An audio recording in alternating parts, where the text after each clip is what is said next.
Lumutang ang tonelalang patay na isda sa Lake Buhi, Camarines Sur. Pagbabago ng klima at asupre mula sa bulkang nakapalibot sa lawa ang sinasabing dahilan ng fish kill. Nagpapatrol, Jonathan Maestrado.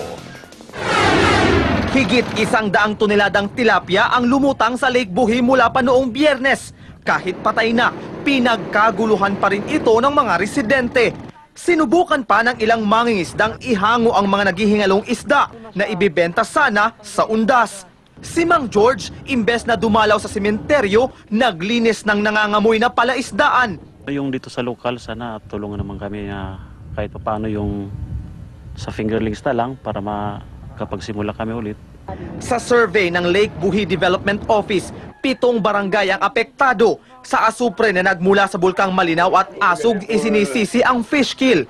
Pero posibleng nagmula rin ito sa makapal na water lily na nakapalibot sa ilog. Pinalala rin daw ito ng pagbabago ng klima. Talagang nakakabog yung ilalim na kung saan mainit from heat to cold, na kung saan yung tubig na iba yung temperature. Mula sa dating 30 hanggang 50 pesos kada kilo, bumagsak ang presyo ng mga tilapia mula 10 hanggang 20 pesos kada kilo.